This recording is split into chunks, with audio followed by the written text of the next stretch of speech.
This is North Dakota Today. Good morning, everyone. Good morning. Thanks for joining us for North Dakota Today. Big news for, well, we talk Olympics every day. Yes, we do. But NDSU fans are loving this. And you could really be our track and field correspondent because you've been following it very closely. That's kind of your sport of choice. But of course, we're talking about this guy. Actually, Beth Houle, our sports director, has been following his career for a long time. But in case you didn't hear, former North Dakota State NCAA champion Peyton Otterdahl, he placed 10th. That's so fantastic. 10th in the world in the Isn't that crazy? That is awesome? Really cool. In the shot put finals at the Tokyo Olympic Games last night. So, you know, and I don't know a lot about throwing, like what is a good distance. Me neither. I don't know as far as shot and discus and things like that. But yeah, 66 feet, 8 inches on his first attempt. It seems like a really long ways to throw a shot put. You know what, I do like watching that in the Olympics. I like, you know, there's different styles of how they throw and how they grunt, you know. I feel like that's part of it. You have to be really loud. Grunt. You have to grunt and kind of, you know, make those weird sounds. Yeah, it's whatever. It's like a thing. It is. So, and we weren't the only ones excited. I thought this was cool too. This was great. The Bison faithful all packed herd and horns up in North Fargo to show their support too. My husband and I talk about this all the time too. When you see like, you know, some of the top like gold medal, and you see their, you know, viewing parties, and sometimes there's just like 2 or 3 people on a couch, and sometimes it's like a huge room. Right. Well, look at the support. It's huge. It was packed with people. You know, I think his girlfriend was there, like former coach, you know, former teammates. Otterdahl was I think just the 4th NDSU track and field athlete to compete in the Summer Olympics and the first Bison to advance to an Olympic final. That's so cool. So cool. So we're so happy for him. We are. I mean, this is awesome news, and you know, I mean, how awesome just to be there in the first place.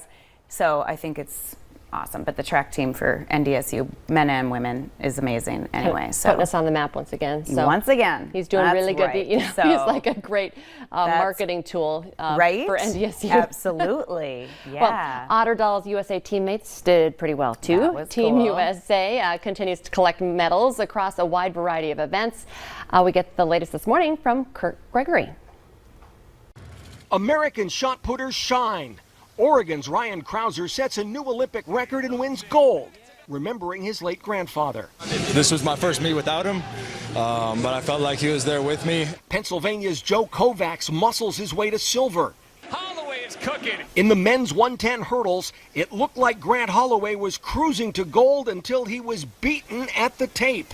Holloway takes silver. Match point. A sand blasting. April Ross and Alex Kleinman rout Switzerland. The A-team rolling into the finals, drawing praise from another famous A-team member. I think we just didn't want to waste a single point. You know, this is our big chance to make the finals and to guarantee a medal.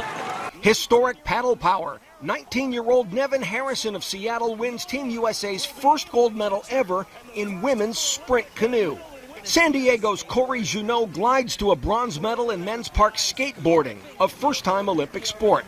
The U.S. men's basketball team battles past Australia in the semifinal round and will play for the gold medal on Saturday. Kurt Gregory, NBC News, Tokyo.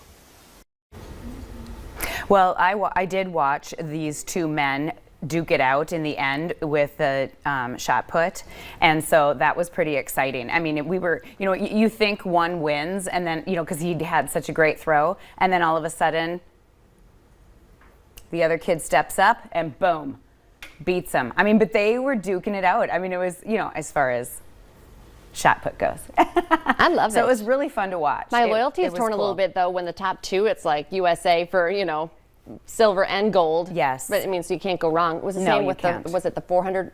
Yep, the 400 hurdles, women's hurdles. And anyway, and I mean, guys last night, and I mean, there was the 200 final and the 400 final, or 800 final, I think it was. Anyway, there was all sorts of really awesome things. And more Minnesotans.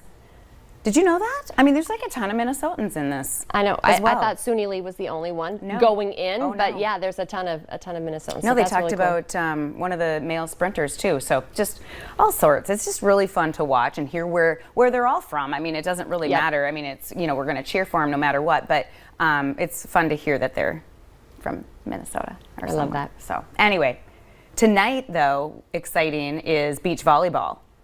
So I love beach volleyball. I love volleyball, but I especially love watching beach volleyball during the Olympics. And I know we hear a lot about, how the diving and swimming, it gets kids excited about, those during the Olympics.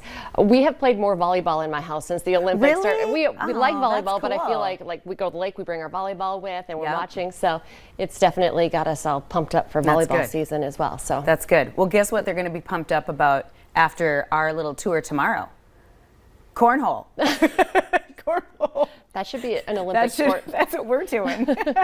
Yeah, tomorrow, be sure to join us because we are going to be live from Bemidji, Minnesota. Yes. We're actually taking off this afternoon. The whole show tomorrow morning at 9 will be live from Bemidji. But tonight, right, we're going to play a little cornhole. I'm excited because we're actually going to get to go out. The Dragon Boat Festival is happening, and they're going to have us out on a boat and maybe even racing.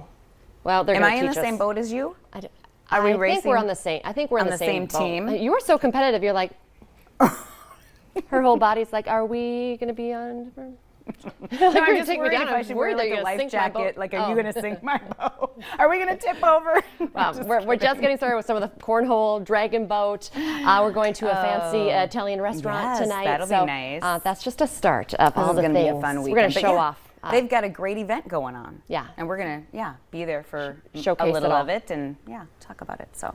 Well, also, I'm going to show off my axe throwing skills this morning. I have never done it. Me neither. But there is a new axe throwing business here in Fargo-Moorhead, and she's got a great story. She's actually a former Valley News Live reporter who has moved back. Yes. So United States Axe. They're actually set up in the parking lot. So we're going to head out there in just a few minutes. And you get to throw an axe. We'll see. I'm going to warm up. You got to warm up, I think. But first, of course, before we do that, or you do that, I should say, we have your local steals and deals.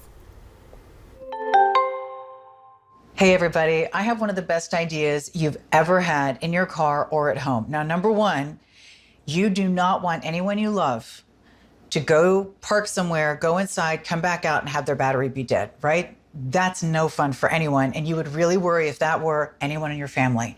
You don't want them talking to a stranger. You don't want them waiting an hour on a car service. You want them to be able to start their car right then. That's JumpSmart. JumpSmart actually does 10 things, but one of the most important things is you connect this to your battery and it starts your car now. It is super easy. You cannot hurt yourself. Trust me, it's a no-brainer and peace of mind. You start the car, you leave. Besides that, it's a flashlight. It also has an SOS flashlight. It has an alarm. It has a thermometer. It has a compass. It has all these things, and it actually charges your electronic devices. So now, yes, it's peace of mind in the car, but if you're at home and there's a power outage, you're going to need to have your phone charged. You're looking for the candles. Guess what? They can light your way. They can't charge your phone. This is going to do both. You can charge your phone. You know when the storm's going to pass. You know what's going on. You can charge your kids' electronic devices. You can charge the gaming device, whatever you need to charge. So at home or on the road, JumpSmart is one of the best ideas I've ever seen. Right now on localsteals.com, it's 29% off. And I would say pick a color because you're going to want a bunch of them.